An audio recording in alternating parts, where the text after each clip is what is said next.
Conspiración en marcha. Cabello acusa a María Corina de incitar el caos. Bajo sospecha y en el olvido, familiares de migrantes en el SECOP claman por respuestas. Petro contraataca, convoca marchas tras rechazo del Senado a su consulta popular. Hola amigos de Impacto Venezuela, soy Yasmín Velasco y hoy 15 de mayo, estas son las noticias más destacadas del día en nuestro noticiero estelar. El ministro de Interior y Justicia, Diosdado Cabello, anunció la activación de una nueva fase de vigilancia política.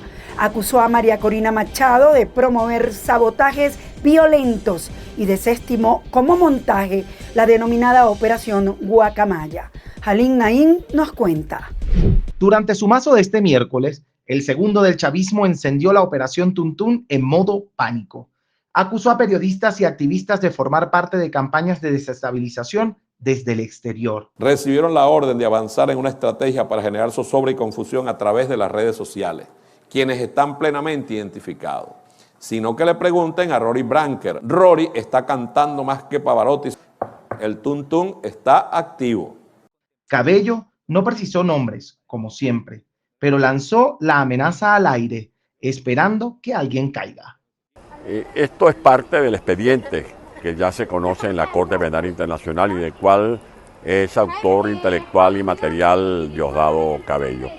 La Operación Tuntún es una perversidad que ha dado lugar a que en la Corte Interamericana de Derechos Humanos se defina el régimen de Maduro como un régimen perpetrador de terrorismo de Estado. En el mismo programa leyó una supuesta carta que le llegó advirtiéndole sobre un plan de María Corina Machado e Iván Simonovic para cometer atentados terroristas. Según él, emboscarían embajadas, hospitales, plantas eléctricas y hasta instalaciones petroleras. Incluso mencionó pago a mercenarios desde Colombia. Bueno, Diosdado Cabello tiene una obsesión con María Corina Machado. Es capaz de decir que la inflación, que la devaluación, que el descalabro de la industria petrolera, que el saqueo de las reservas del Banco Central es culpa de María Corina Machado. Es parte del desquiciamiento de este personaje que ha quedado como un ridículo bufón de la dictadura. Sobre la Operación Guacamaya, Cabello la llamó show mediático, pero fue él quien hizo todo un espectáculo con su versión. Dijo que fue improvisada, con datos imprecisos sobre los asilados, y la vinculó a redes de tráfico de personas. También aseguró que la intención era sacar a Rocío San Miguel del país mientras estaba hospitalizada. Cualquier similitud con una teoría conspirativa no es coincidencia. Capaz de tratar de inventar que hubo una negociación en la Operación Guacamaya, cuando muy bien sabe que lo que hubo fue una penetración de esos cuerpos de seguridad que ni siquiera sabe cuidar. Él ha quedado como una cotorra estridente. Para Impacto Venezuela, Halim Naim. En El Salvador, una sombra de incertidumbre y angustia envuelve a 252 migrantes venezolanos detenidos en el Centro de Confinamiento del Terrorismo SECOP. Mientras en Caracas, el Comité de Familiares de Migrantes Venezolanos Secuestrados denuncian un silencio ensordecedor por parte de organismos internacionales. Por su parte, Estados Unidos se lava las manos y busca endurecer sus políticas migratorias. El reporte lo tiene Catherine García. La odisea migrante venezolana expone la fragilidad de los derechos humanos en la región. El Salvador confina a cientos sin juicio en prisiones de máxima seguridad, mientras Estados Unidos alega no tener incidencia tras la llegada de estas personas al Centro de Confinamiento del Terrorismo. ¿Esta es la nueva normalidad? La inacción internacional ante este sufrimiento clama respuestas. No hemos tenido respuesta de la ONU. Les digo a la gente de la ONU, a las organizaciones de la ONU, nosotros no queremos preocupación, queremos ocupación. El Comité de Familiares de Migrantes Secuestrados levanta la voz por la acción de la ONU ante esta detención de 252 venezolanos en el temido SECOT. Denuncian la falta de información y el silencio internacional como una afrenta a la dignidad humana, exigiendo un cese a la indiferencia ante la angustia de familias enteras. Muchos de estos hijos aquí de estos muchachos ni siquiera lograron entrar a Estados Unidos. Ellos, una vez que pasaron, enseguida fueron tomados por el ICE, fue creado un antecedente contra ellos y de ahí fueron deportados a El Salvador. Días, meses que no saben nada de ellos, ni una llamada, ni un mensaje, nada, no saben ni siquiera si están vivos, en qué condiciones están.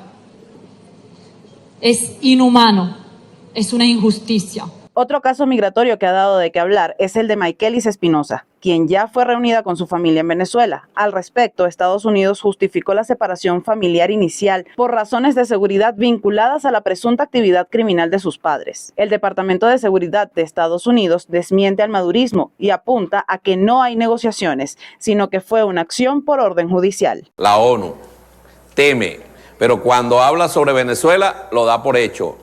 Da desaparición forzada a quienes han intentado magnicidios y que están a la orden de la justicia. Todos saben que están a la orden de la justicia y la ONU dice que están en desaparición forzada. Pero para los que están en El Salvador, teme, o sea, no está segura, pues. No es la primera vez que Estados Unidos hace eso. El mundo debe recordar al niño aquel, Elian, ¿verdad? Que por primera vez en mucho tiempo, hubo casi que excepto algunos sectores opositores, muy pocos, sobre todo de lo que llaman ellos los dirigentes, ¿no? Dirigentes que no dijeron nada. En este panorama, la angustia de familias enteras se hace ver, mientras las políticas migratorias se endurecen en la región. Informó para ustedes Catherine García. Somos Impacto Venezuela. La Unión Europea destinará este año 38 millones de euros en ayuda humanitaria para Venezuela, como parte de un paquete de 120 millones dirigido a América Latina y el Caribe. Esta financiación busca responder a la profunda crisis que atraviesa el país, donde más de 20 millones de personas necesitan asistencia urgente. Los recursos se canalizarán a través de organizaciones humanitarias para atender áreas críticas como salud, nutrición, educación y protección de grupos vulnerables. Esta nota la tiene Génesis Pérez. En un país donde millones sobreviven con recursos mínimos y servicios colapsados, la Unión Europea ha anunciado que destinará 38 millones de euros en ayuda humanitaria a Venezuela durante este año. La asistencia forma parte de un paquete mayor de 127 millones para América Latina y el Caribe, con el objetivo de atender las múltiples crisis que afectan a la región. La ayuda para Venezuela será dirigida a atender las necesidades urgentes de más de 20 millones de personas, especialmente salud, nutrición, educación y protección de los más vulnerables. El país enfrenta una emergencia prolongada caracterizada por el colapso del sistema sanitario, el deterioro alimentario y la precariedad educativa. Las organizaciones humanitarias que operan dentro de Venezuela, muchas de ellas con recursos limitados y restricciones logísticas, recibirán este financiamiento europeo como un impulso para mantener y ampliar sus operaciones. Más allá de las fronteras venezolanas, la Unión Europea también financiará programas en Colombia, donde viven millones de migrantes venezolanos, así como en Ecuador, Perú, Chile y Brasil, países que han recibido importantes flujos de población en los últimos años. Ante el creciente número de personas que sufren las consecuencias de la violencia y la inestabilidad política en América Latina y el Caribe, la Unión Europea reafirma su firme compromiso de apoyar a las comunidades más vulnerables. Esta nueva financiación de la UE permitirá a nuestros socios humanitarios, muchos de los cuales se enfrentan a graves déficits de financiación, seguir prestando asistencia vital donde más se necesita. En Venezuela, donde la migración forzada supera los 8 millones de personas y las condiciones de vida siguen deteriorándose, esta ayuda representa una señal de respaldo internacional que busca aliviar el sufrimiento cotidiano de millones de ciudadanos. Revisemos lo que es noticia en materia internacional según lo que destacan portales en la web. Comenzamos con impactovenezuela.com, que titula lo siguiente: Guyana denuncia supuestos ataques en frontera con Venezuela.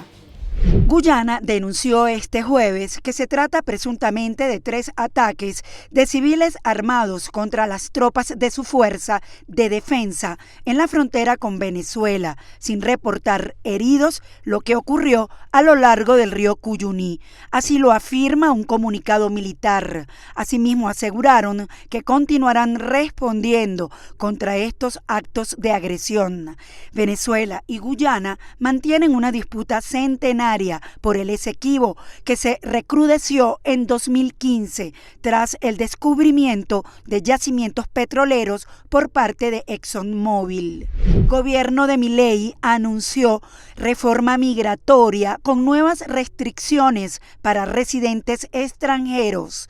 El vocero presidencial argentino Manuel Adorni anunció una serie de reformas al régimen migratorio que incluyen restricciones más severas para la residencia, el fin de la gratuidad de atención médica para extranjeros en los hospitales públicos y la implementación de un arancel para estudiantes extranjeros no residentes. Adorni detalló que el gobierno de Javier Milei realizará una reforma migratoria para avanzar hacia un país ordenado que cuide sus fronteras y proteja a los ciudadanos argentinos. Primer nombramiento de León XIV es un obispo peruano. El Papa León XIV nombró este jueves a Miguel Ángel Contreras como obispo auxiliar de la diócesis del Callao, Perú, en el primer nombramiento episcopal de su pontificado. En declaraciones a RPP Noticias, el presbítero expresó su sorpresa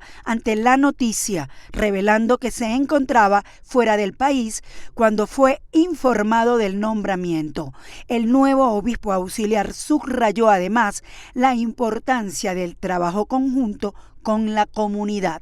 Yo creo que también eso va a requerir de mucho más ayuda de los fieles, que es parte fundamental de cómo caminamos como iglesia. El presidente de Colombia, Gustavo Petro, convocó a movilizaciones a escala nacional para defender su iniciativa de consulta popular que busca reformar el sistema laboral y que fue rechazada este miércoles por el Senado en una votación que el mandatario considera fraudulenta. Porque el pueblo de Colombia... El presidente de Colombia, Gustavo Petro, convocó movilizaciones a escala nacional para defender su iniciativa de consulta popular que busca reformar el sistema laboral. Esto luego de que el Senado la rechazara el miércoles en una votación que el mandatario considera fraudulenta. Pero no esperábamos un hecho tan dantesco como el del Senado de la República. Es que ni siquiera fueron capaces de ganar en la consulta popular a través del voto de senadores limpios. Tuvieron que hacer trampa.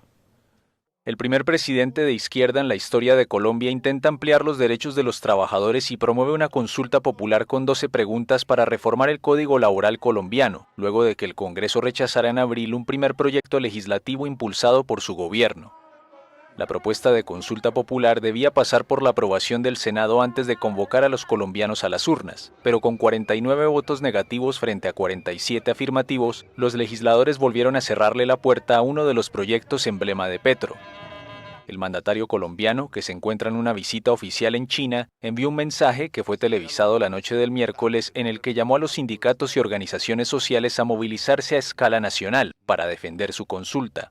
Este es el momento del pueblo, lo dijimos.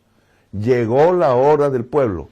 La respuesta a la corrupción y al fraude dentro del Senado será tranquila, será alegre, no ejercerá violencia sobre nadie. Ojo, la violencia es de ellos, no del pueblo, pero tiene que ser profundamente contundente. No esperamos al año entrante. Petro ordenó a policías y militares no levantar una sola arma contra el pueblo durante las protestas, para las que todavía no anunció fecha. El mandatario solicitó también al Congreso poner de nuevo en votación la consulta popular. La oposición sostiene que este mecanismo es muy costoso y tiene como propósito el inicio de una campaña oficialista con miras a las presidenciales de 2026, en las que por ley Petro no podrá buscar la reelección. Pasamos a revisar los comentarios que nos dejan sobre la pregunta del día. Venezuela lleva en su memoria colectiva las heridas de crisis políticas, sociales y económicas. Y hoy en día esas heridas históricas parecen reabrirse. Entonces, ¿podría el desplome del oro negro ser la estocada final para Maduro?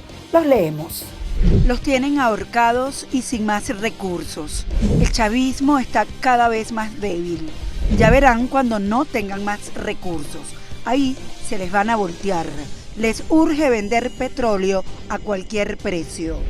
Amigos, gracias por acompañarnos en este recorrido informativo. Nos vemos el próximo lunes en una nueva emisión estelar de Impacto Venezuela. Y como siempre, les recuerdo seguirnos en nuestras redes sociales y canal de YouTube.